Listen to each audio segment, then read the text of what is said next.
بسم الله الرحمن الرحيم وبه نستعين إنه خير ناصر ومعين رب اشرح لي صدري ويسر لي أمري واحلل عقدة من لساني يفقه قولي سلام عليكم ورحمة الله. The 20th Juz of Quran al-Kareem deals with a lot of beautiful stories. One of them, the story of Prophet Musa and the way that his mother protected him at the early days of his life. But before going through this story and tell you about what happened during those days, there is a principle from Allah subhanahu wa ta'ala enacted to show that how He protects His chosen servants. بسم الله الرحمن الرحيم ونريد أن نمن على الذين استضعفوا في الأرض ونجعلهم أئمة ونجعلهم الوارثين. It is a principle. It is a code from Allah subhanahu wa ta'ala that He wants to give His favor upon the oppressed, those who are weak, those who are under dhulm, to have the power to inherit the earth, to be the ultimate ruler on His earth. على الذين استضعفوا في الأرض ونجعلهم أئمة. We will put them, install them as leaders. ونجعلهم الوارثين. And we will install them as the inheritors of the Allah subhanahu wa ta'ala's will on earth. This is the simple yet very effective principle that we see happening all the time when it comes to the point that everything is in danger. We think that we're losing. But Allah subhanahu wa ta'ala says, rest assured, everything will be inherited by the oppressed, by the chosen people, by the people who are supposed to lead you at the end of times.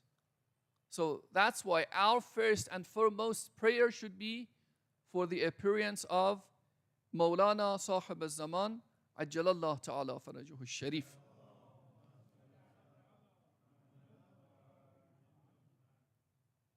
So this ayah actually gives us hope. Now let's go to their story. Bismillahir Rahmanir Rahim. وَأَوْحَيْنَا إِلَىٰ أُمِّ مُوسَىٰ أَنْ أَرْضِعِيهِ. You know what was happening during that time? Pharaoh was informed that there will be a child among Bani Israel who will rise against him and will destroy his kingdom. So he started killing the newborn children, especially newborn boys of Bani Israel. Under that heavy persecution and a lot of killings that happened, strange numbers they say, Musa gave birth to this blessed child, Prophet Musa alayhi salam. Now she doesn't know what to do. What's going to happen to her child? Who's going to protect this child? There was a revelation, a kind of revelation to the Musa and Arda'i. First, nurse him. فَإِذَا خِفْتَ عَلَيْهِ.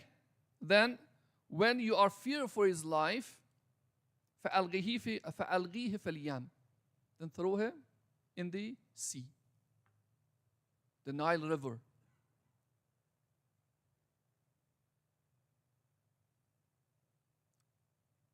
How is it possible for a mother who has the best and utmost love for her children to do this?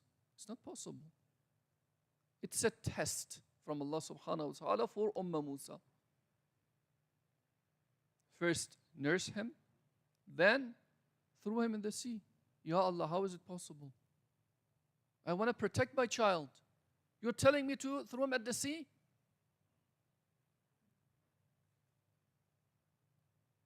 Then the rest of the ayah said, وَلَا تَخَافِي وَلَا تَحْزَنِي. Do not fear and do not grieve. إِنَّا رَادُّوهُ إِلَيْكِ. This is the good tidings from Allah subhanahu wa ta'ala. We will give him back to you. Throw him at sea. Throw him inside the sea. Ya Allah. So she decided to put him in a basket and throw him in the sea. You know the story. It revolved until the point that the baby reached Asiya. So she fetched the baby and took him to Pharaoh. They didn't have any baby. So she said, I want to keep this baby as my own child. It's very beautiful. So they wanted to nurse the baby. Okay, they summoned a lot of women to nurse the baby, to breastfeed him.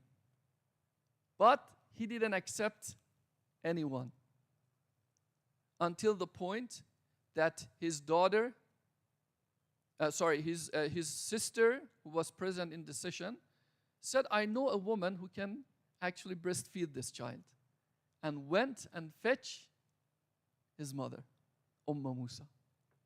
So ultimately, the child was sent back to his mother.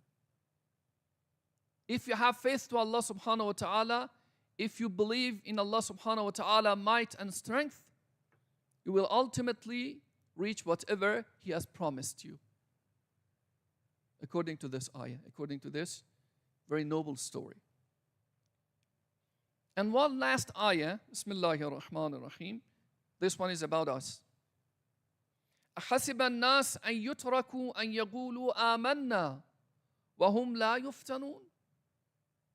Do you really think that if you say, I believe, I have faith, that's enough? Of course you're going to be tested. Of course you're going through a lot of hardship to show your true self. Of course, Allah subhanahu wa ta'ala knows about our true identity, but He wants us to understand too. Mere claims are not enough. You claim to be a true believer. You claim to be true, faithful to Allah subhanahu wa ta'ala. But first you should prove it. How can we prove that? By going through the tests and bala. وَلَنَبْلُوَنَّكُمْ بِشَيْءٍ مِّنَ الْخَوْفِ وَالْجُوعِ وَنَقْصٍ مِّنَ الْأَمْوَالِ وَالْأَنفُسِ وَالثَّمَرَاتِ. And then what? If you are patient, وَبَشِّرِ الصَّابِرِينَ. Give good tidings to those who are patient. May Allah subhanahu wa ta'ala give us strength to withstand all His tests and give us the strength and tawfiq to recite Quran in this month and beyond. ببركة الصلوات على محمد وآل محمد.